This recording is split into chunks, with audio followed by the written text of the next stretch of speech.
I grew up in Philadelphia. I went to Wall Street and had a very successful career at Dillon Reed. I was there from 1978 to 1989, and then I went into the first Bush administration as Assistant Secretary of Housing, Federal Housing Administrator, and was there for 18 months, did not get along with the Cabinet Secretary, so I left. And in the process, I discovered what technology could do to make financing neighborhoods much more productive. My vision was that government money was destroying neighborhoods, not helping them, and now entrepreneurs could take this new technology and finance privately.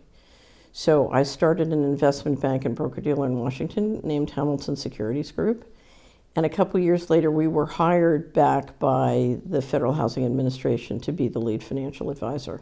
And that gave me access to incredibly rich databases about how all the real estate and land and a lot of the mortgage financing and home building works in America. America's just 3,100 counties. And so I got to build a very incredible wealth of databases on sort of how the money works by place in America. Then I entered a period where I litigated with the federal government for 11 years. The Department of Justice seized all the databases and all the software tools, and I litigated with the federal government, and that's when it forced me to really dive into how the control systems were working. You know, when I was in Wall Street, I saw a lot about how the financial control systems worked, but since so much is rigged through the central bank and through government, it gave me a chance to really see how government worked on the covert side and how that related to Wall Street and Washington. I was sitting in my office in 1998 and I was litigating and dealing with what happened at that point was trillions of dollars started to get sucked out of the government. And in essence, you were watching a coup d'etat by financial means. And I realized the extent to which Washington and Wall Street were basically levering up the government and stealing the money. And I turned to my attorney and I said, you know, we're going to have to find a way to support ourselves by working for individuals. And she turned to me, I'll never forget it, and she said, good luck, honey. But what you saw was, if you looked at the financial coup, basically what they were doing is they were stealing everybody's retirement. You know, everybody's going to retire in 20 or 30 years, but they were going to steal the money up front. So by the time we got to where we are now, the money would be gone, and they could turn to everybody and say, well, we can't really afford your retirement.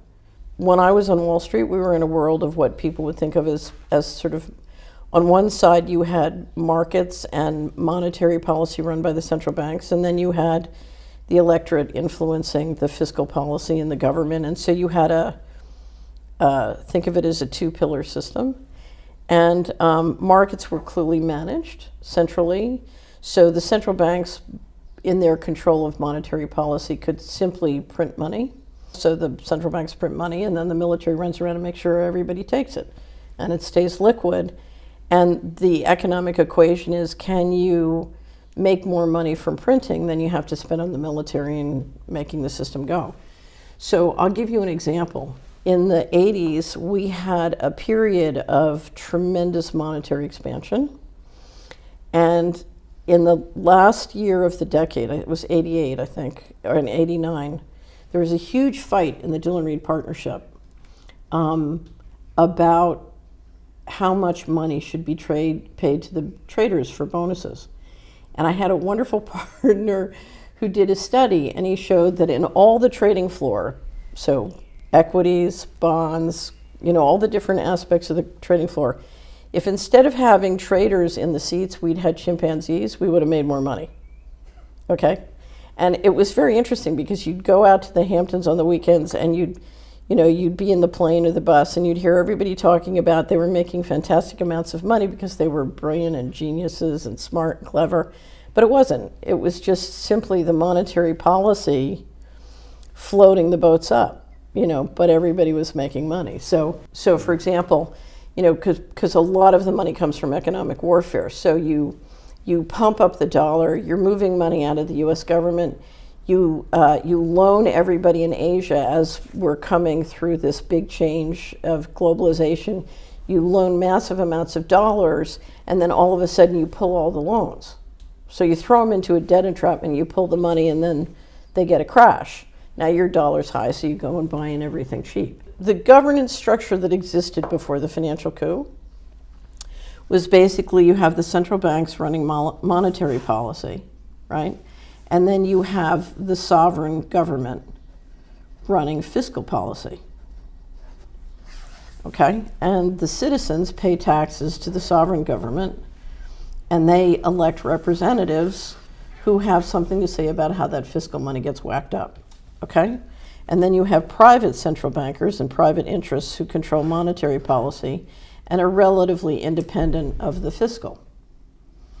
And what we've seen as you lever up the governments, because the less a government has information sovereignty and financial sovereignty, the more dependent it is on the central bankers.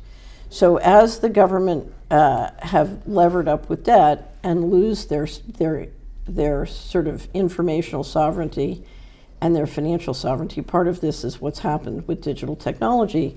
The central bankers have gotten more and more powerful. Now, since fiscal 1998, we've had what I call the financial coup d'etat. So in the United States, we have now reported up to $100 trillion that's been moved out. Okay? So Dr. Skidmore and I did a study as of 2015. The number was 21 trillion. So at the time Dr. Skidmore did his survey of the 21 trillion missing from the US government, at that exact time we had $20 trillion of debt. So there was more money disappearing than there was debt. But you lever it up, you take the money out, that's the financial coup. Now that the money's out, you can collapse the government, okay? So you're saying the central banks would run the monetary policy, So and then the Congress would run what's spent, right? Well, it's the central bankers' owners. So remember, most of the central bankers are privately owned, and these decisions are made privately, by the owners or by the central banks, but subject to their approval. But remember, the central banks, so in the United States, it's the New York Fed that is the depository for the US government, and it's the Fed member owners who manage the accounts and are the primary dealer for the securities. So if these guys are transacting illegally, it's the private guys who are doing it for them. Mm-hmm. In other words, the government doesn't have the power to make illegal transactions. Its bankers have to affect those illegal transactions, okay? Mm-hmm. Okay, so now we've reached the point where the central banks are moving in and basically taking control of fiscal policy as well. And what we're seeing, and this is why there's such a big debate about election fraud, essentially the computer systems are controlled for the elections, and essentially the citizens or taxpayers have lost any say. If you look at recent polls over the last 10 years, the citizens want the country to go to the right and the Congress votes to go to the left. And that's because increasingly these people are controlled and dependent on what the central bankers want. There's a great interview that Chuck Schumer, the senator from New York, did at the beginning of the Trump administration, where he basically said, he said if Trump thinks he's going to contradict or defy the CIA, he's dreaming. They have 50 ways from Sunday to get you, right? Mm.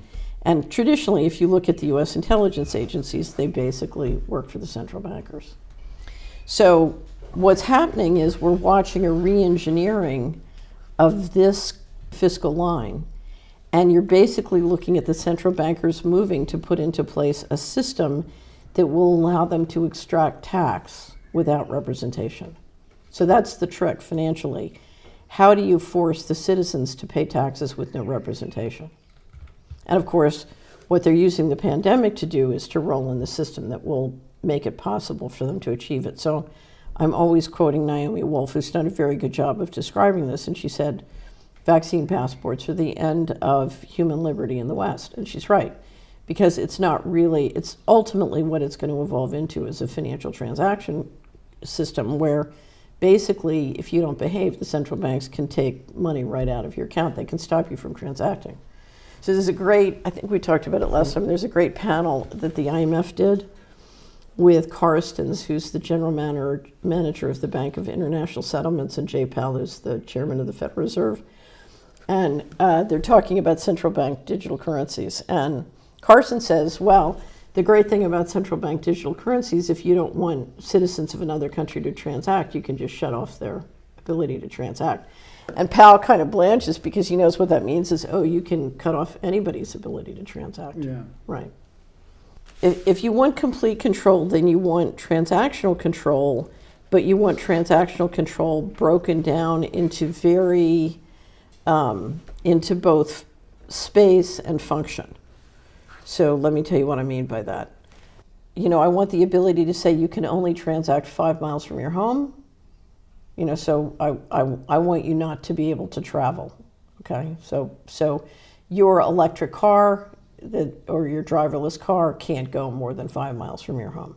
Okay, but you can't do anything beyond 5 miles. So one is spatial control, but the other is function. You're not allowed to spend money on these items as opposed to other items. So we don't want you eating fresh food. We want you eating, you know, synthetic foods from Bill Gates's companies.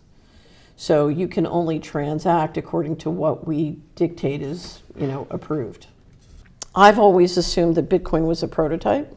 The thing to understand about the central bankers and the group of people, not so much the central bankers, but the people who own them, is they are very disciplined about prototyping. When they want to try something new, they generate lots of different experiments. So when I used to work on Wall Street, you know, with Salomon Brothers was one of the ones that was famous. If they wanted to figure something out, they'd tell 10 teams to go do it, and they wouldn't tell any of the teams about the other teams. You know, and so you'd get this huge competition and war within the firm of 10 teams trying to do this thing.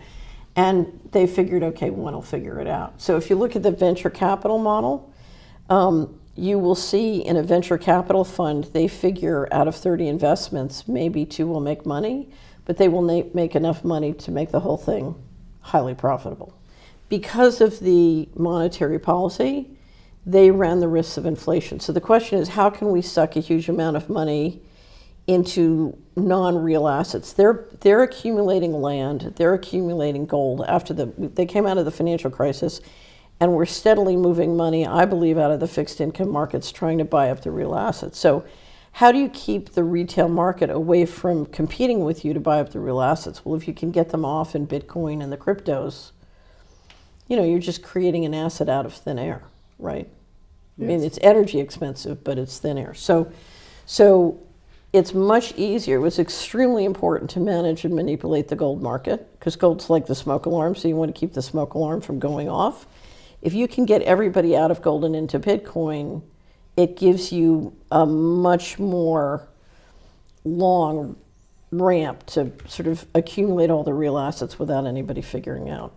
And then what do you think they'll have it run up and then crash it, or just kind of let it run parallel? So I think Bitcoin's been pumping and dumping, you know, and you know, so think of it as in a bull market, you pump and dump your way up, because remember the people transacting make the most money from volatility, right?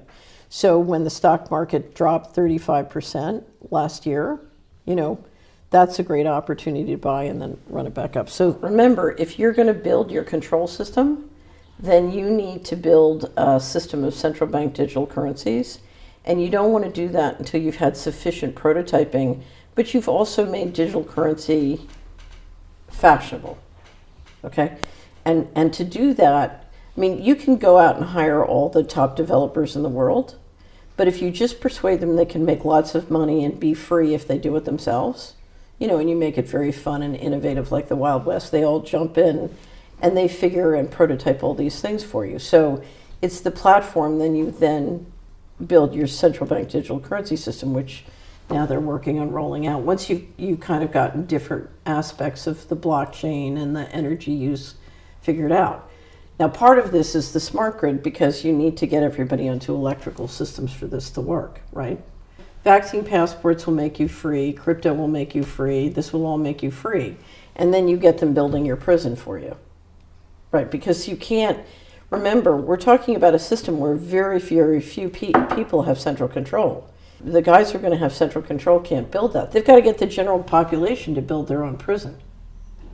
And that's, we talked about this last time. The power of this is if you see it, if you see the trap coming, then you can just stop. You can say, you know something, I don't want to build the prison.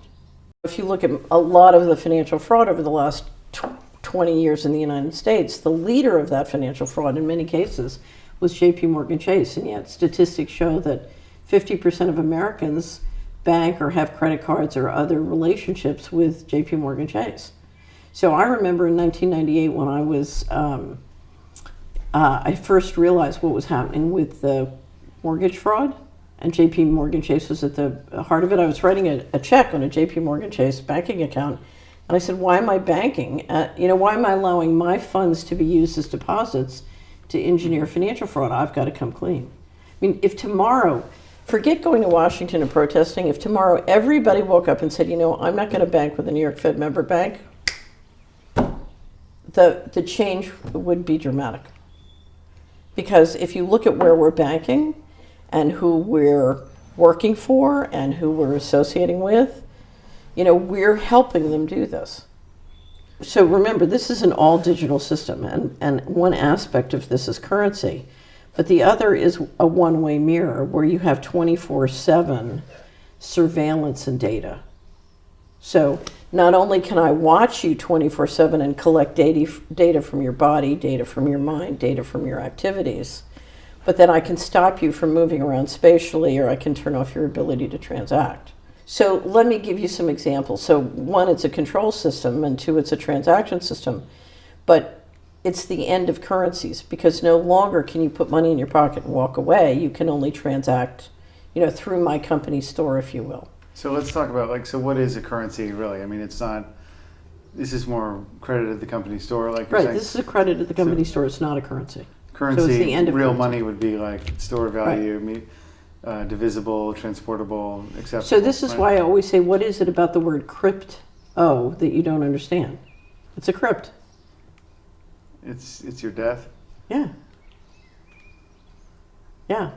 So let's go back. So we have a 24/7 surveillance system, and that surveillance system can literally get you, the human race, to be connected to the cloud, to the AI, the software, and the robots. So just like when my company outsources things to India, and I send my current workers to India to teach the Indians how to do the work, we're talking about connecting the human race up to a cloud where they teach the AI, the software, and the robots how to do their jobs. And so part of what is happening in this future system is you're engineering the existing population out of the workplace, and you're integrating them with robotics in a labor system which is shared. So in other words, whether I have a human do that job or whether I have a robot do that job, I can manage them in the same system if I can have them all hooked up to the cloud and communicating with each other. Yeah, so it just seems like a lot of this is taking the humanity out of humans, or kind of robotizing humans. Right. So we look So back in the... At the highest level, it's very simple. You can have a human civilization, or you can have an inhuman civilization, and you can have a monopoly control the printing of the financial money, or we can decentralize. So if you look at our scenarios for 2020, it's they print, we print, human versus inhuman. Now, where I want to be is here, where we decentralize control of the financial printing press, and we stay committed to a human civilization. Where they want to go is transhumanism and technocracy. So instead of having markets, you have micromanagement through AI and software. You don't need markets because you're going to optimize through the algorithms. And you have transhumanism, where basically you integrate the human race with robots into one labor force. Well, I think they believe it can work because, and I'll show you why, because of the one-way mirror. So you have a one-way mirror where, basically you have 100% access to the data 24/7 of the people on this side of the mirror. But remember, once you engineer all this secret money and taxation without representation, you know, they can't see behind the mirror. I mean, the thing that punches a hole in the mirror is transparency about government money and no taxation with representation. And that's why this central bank takeover of the sovereign governments is so important to try and engineer that. On one side of the mirror is a separate civilization. How many people is that? I could only guess. I don't know. I mean, I've watched the money disappear, and I've watched the technology in that world develop, but you're literally talking about a parallel universe. So I told you the story of the cabinet secretary I worked for. When he was told we had to do something because it was the law. He looked at the law. I don't obey the law. I don't have to obey the law. I report to a higher moral authority. So you have a group of people over here who are not subject. They have immunity from prosecution for the law. They can engage in systematic violation of what you and I think of as the law with impunity. They're completely immune from the law. So and if you look at how much money has been moved out in the financial coup, they can literally become a parallel civilization. They're not subject to our laws and the amount of money that they either have or print. So let me step back. When the central bankers of the G7 nations went into the room in Jackson Hole in August 2019 and they voted on the going direct reset, everything that's happening to us right now is part of the going direct reset, and they voted on it. It was a plan. Okay, so they wrote a plan.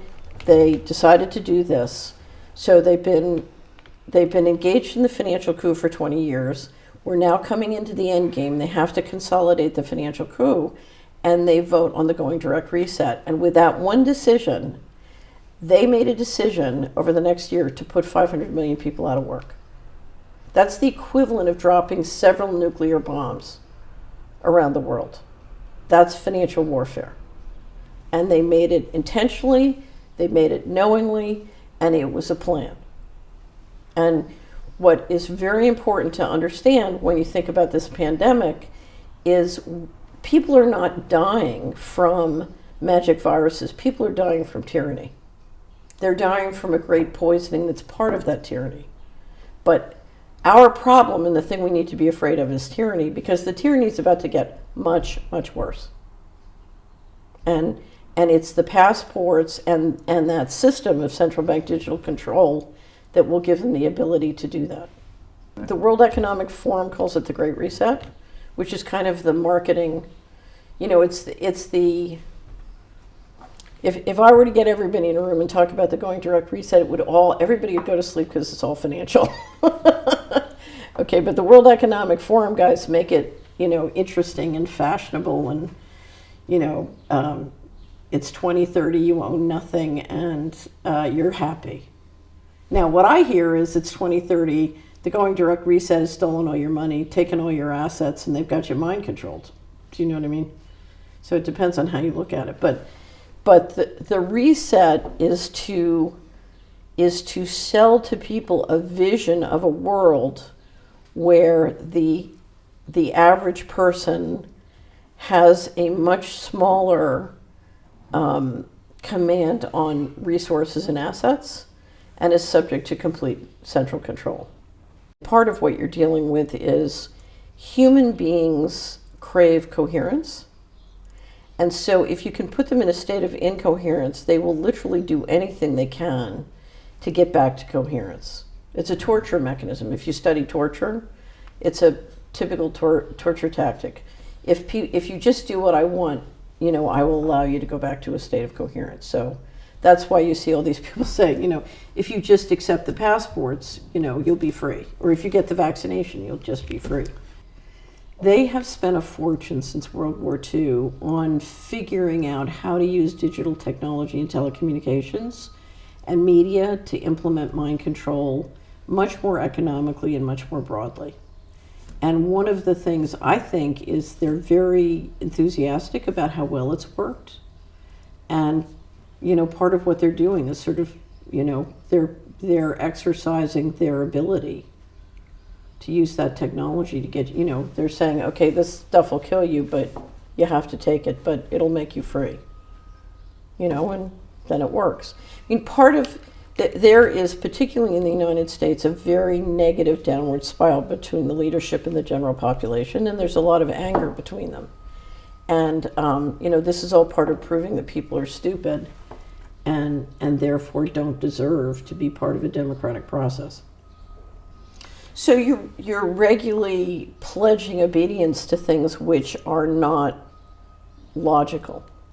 So one of my favorite ones was Rick Santilli and Andrew Sorkin were having a fight on the Shriekometer media. And Santilli was saying it makes no sense to shut down these little businesses and say Costco can open up next door, and of course it makes total sense because the guys in New York don't own the small businesses they're shutting down and calling non-essential, and they do own the publicly traded business next door.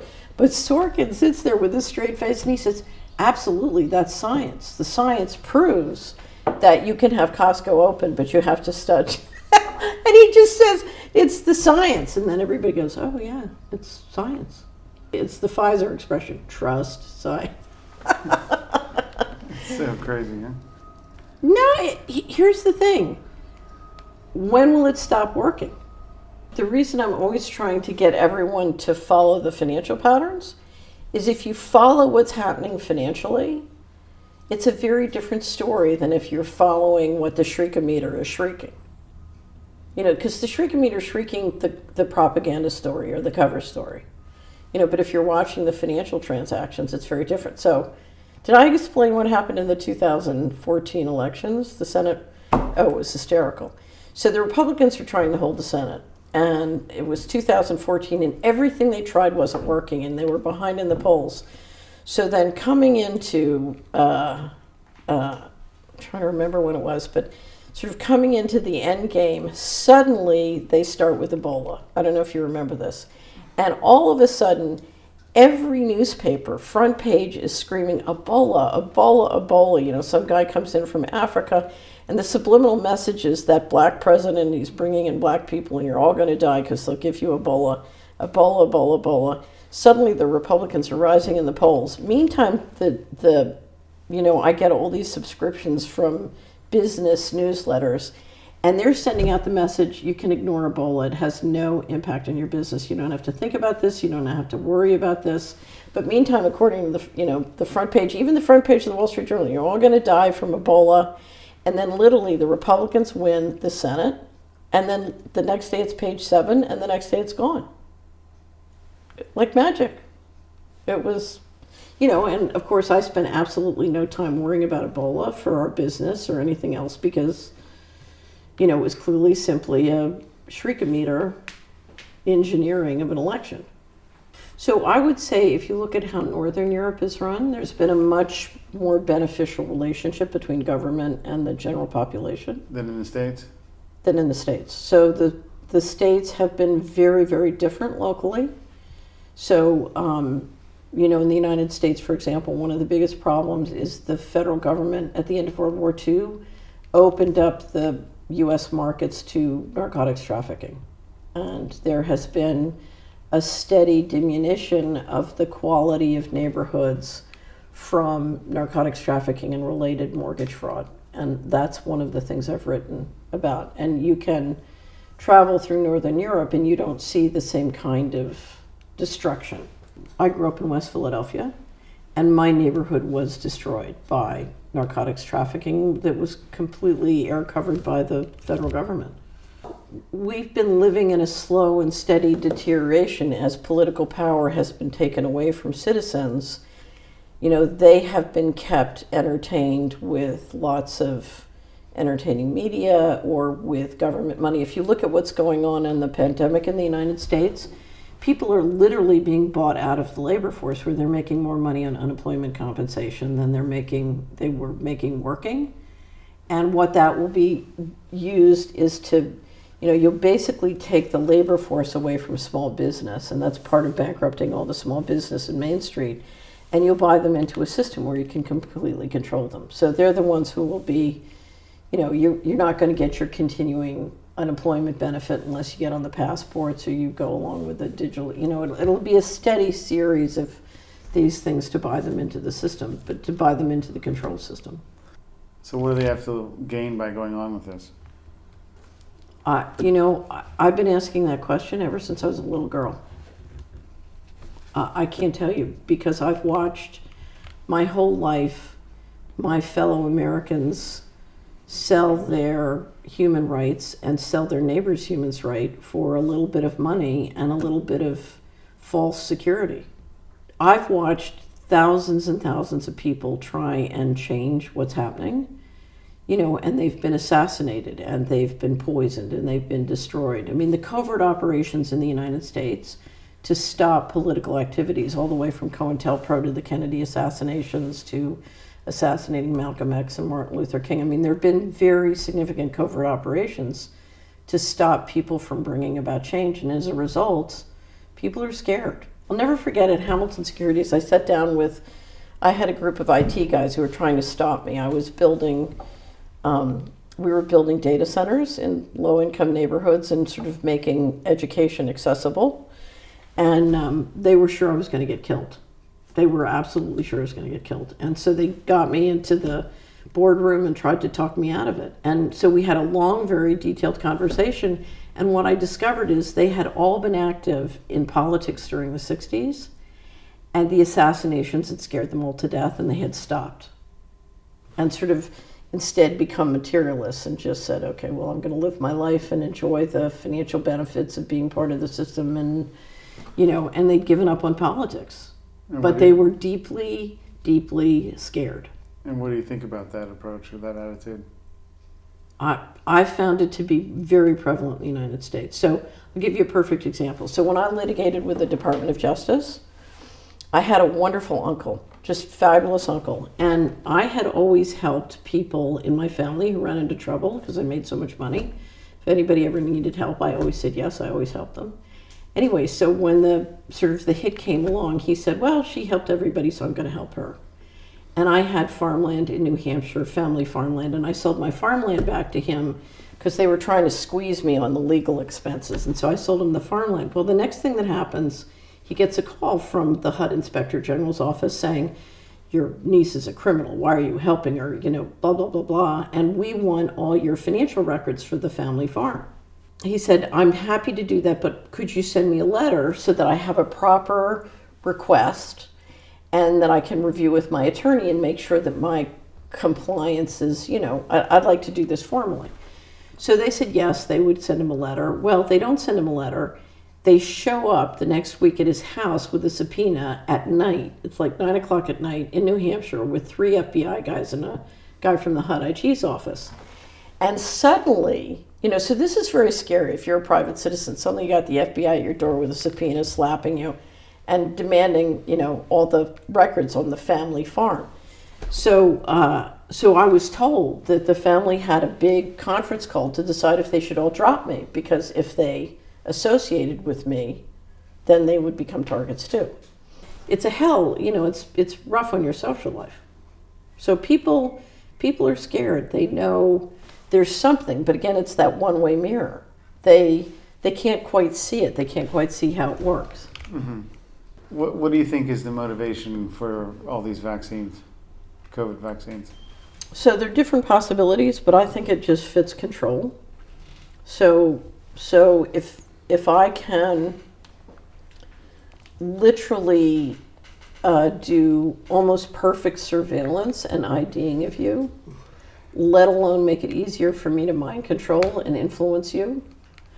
So whether it's tracking, doing surveillance, or mind control, I literally think, and I said this at the very beginning in March 2020, just as Bill Gates loaded an operating system into your computer that gave a sort of a backdoor and compromised your privacies, as he did it to your computer, he wants to do it to your body. One of the reasons Pfizer stayed out of Operation Warp Speed, I'm told, was because they didn't want to disclose what was in it. So we literally do not know what is in these injections. And there are a lot of questions about whether the injections in one place are the same as others. So what indication is there for that? there was just a headline in France. They found that 140 of the vials had saline solution in them. So that'd be a placebo.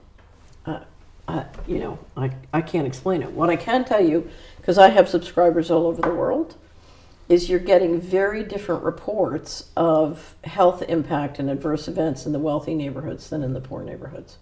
So around Silicon Valley, what I keep hearing from different subscribers is nobody's having adverse events, nobody's having deaths.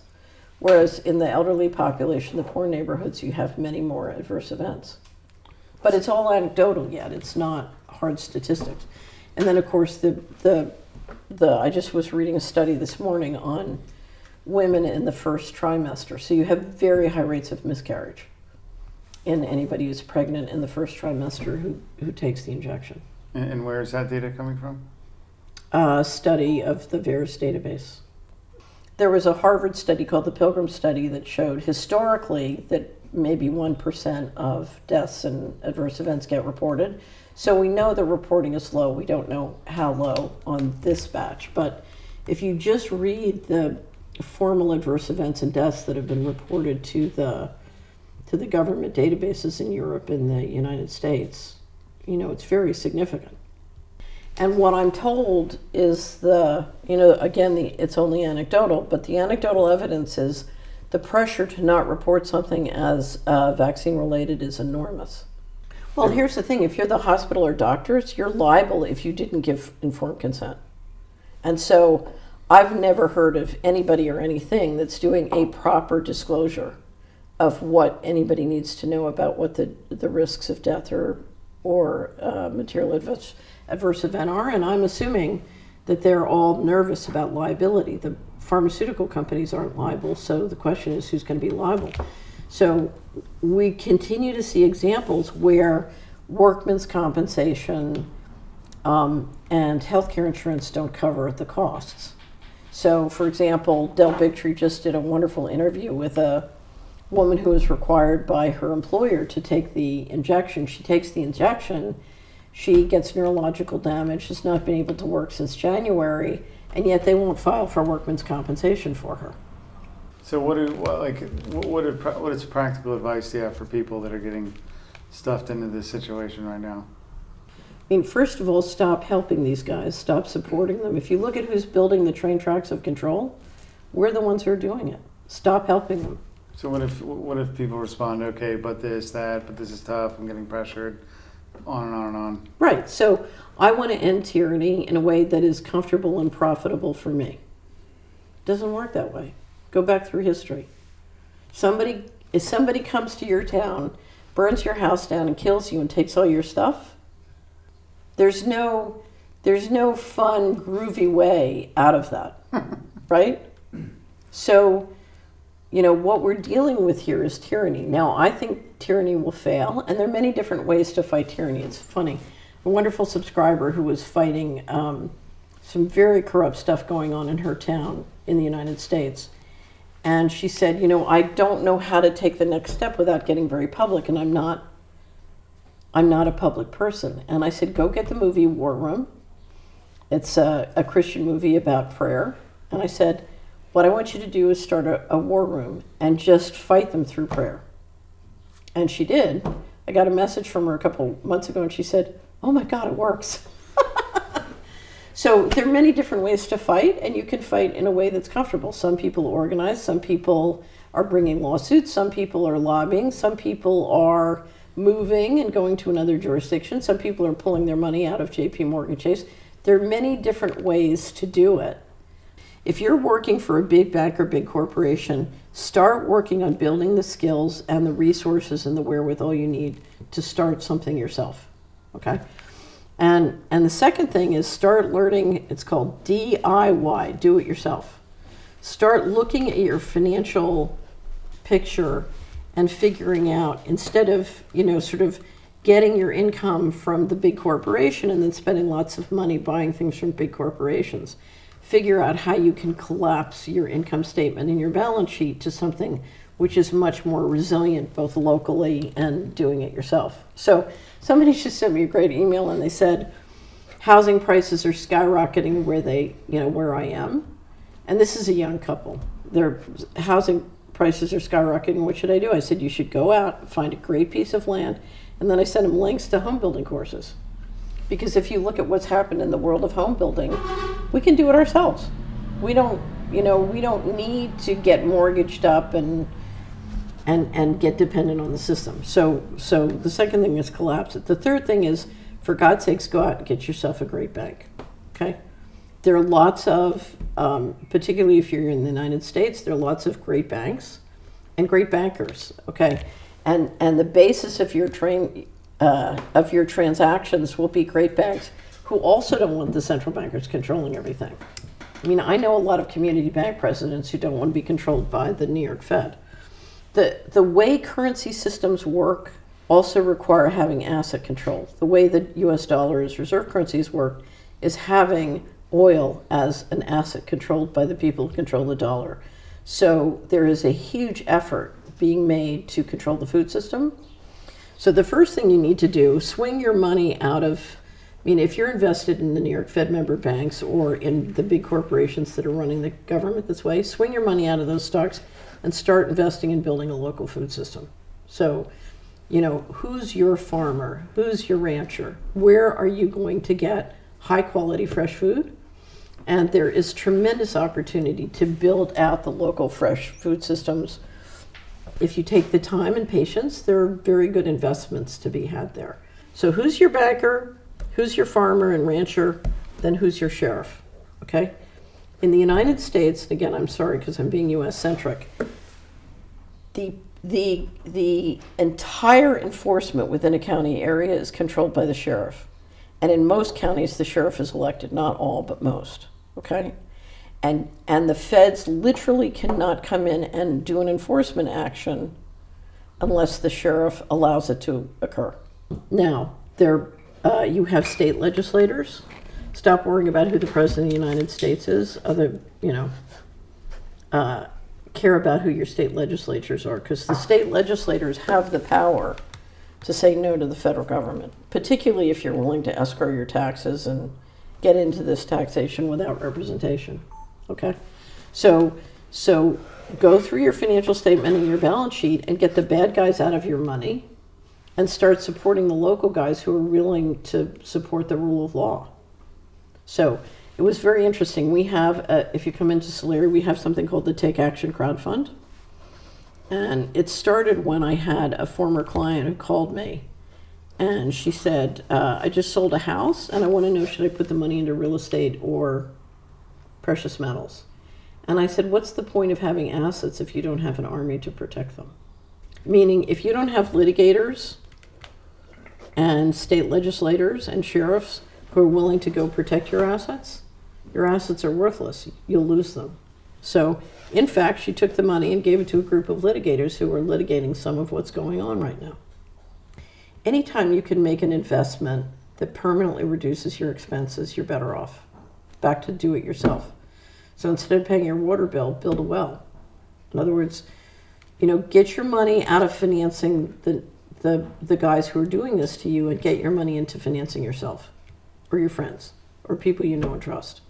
If tyranny controls everything and tyranny can operate above the law, then nothing's going to work.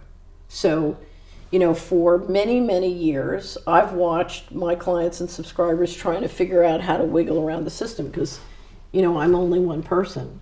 But here's the thing, this is a war, and if we don't stand up and fight it now, there's no wiggle around this. There's no way to outplay it. There's no place to run. There's no place to go. So you've got to stand and fight back. And if I could quote your great interview with C.J. Hopkins, when he said, whatever you can do to create friction, do it. It was great advice. And what would you say to the average person with no assets and who's a bus driver, who's working at the grocery store? Like, what can they do? Oh, it depends on their circumstance. There's a lot they can do. And as you know, I believe prayer is really powerful. So as I told that subscriber of mine to go into the war room, I would start a war room. And I would ask for advice, in prayer on what you can do. Because there are many, many things people can do. Right. So there are three forms up at Solari. One is the family disclosure form. Mm-hmm. Here, I'll do it this way. So one is the family disclosure form.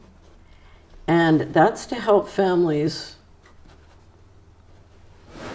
who are thinking of taking an injection walk through the actual financial ramifications in terms of insurance, disability, health insurance, life insurance, all the financial questions. And I first developed that form because I had seen so many families bankrupted by vaccine injury.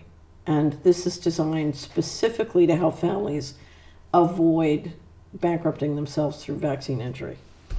Then we wrote an employer, and Corey Lynn of Corey Diggs did this, employer disclosure form and a school disclosure form.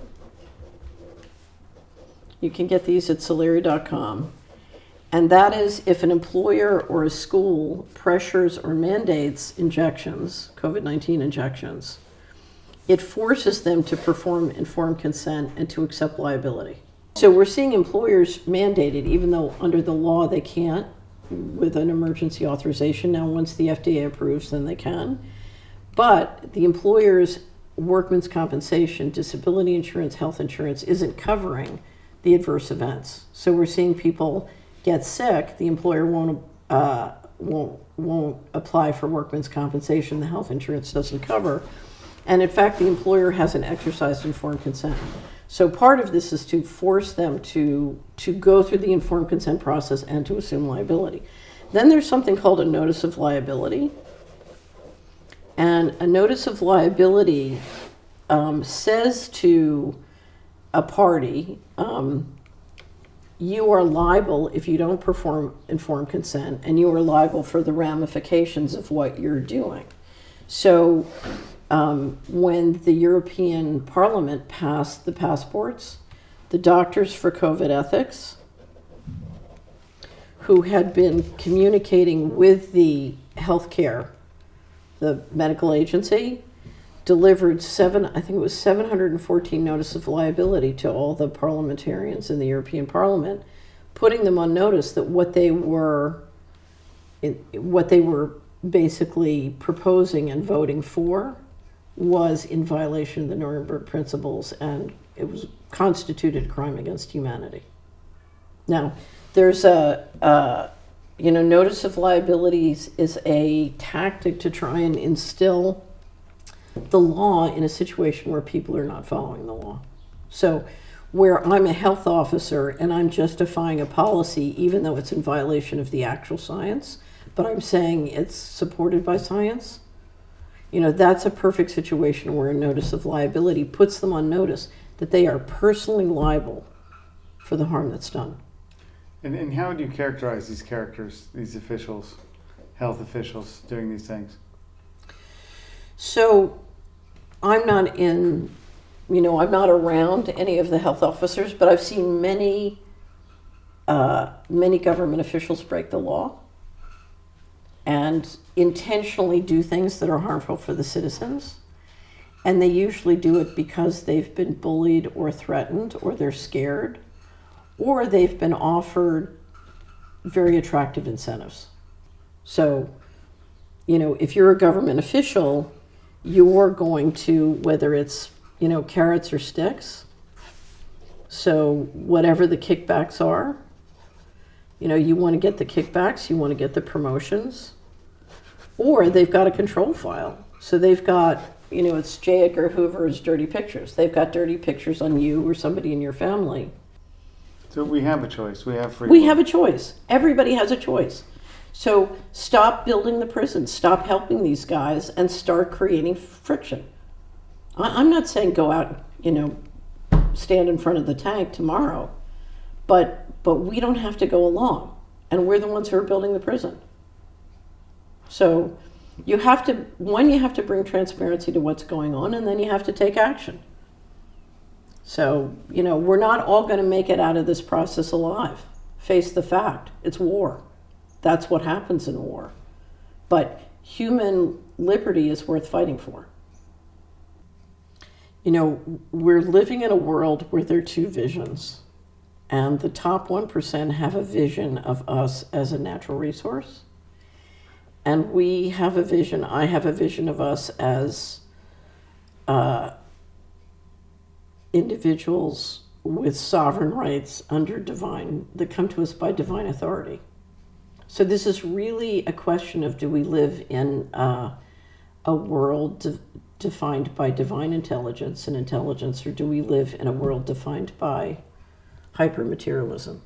You know, they're two extraordinary different visions. And what I would say is that human will and free will is an impulse under the guidance of divine intelligence.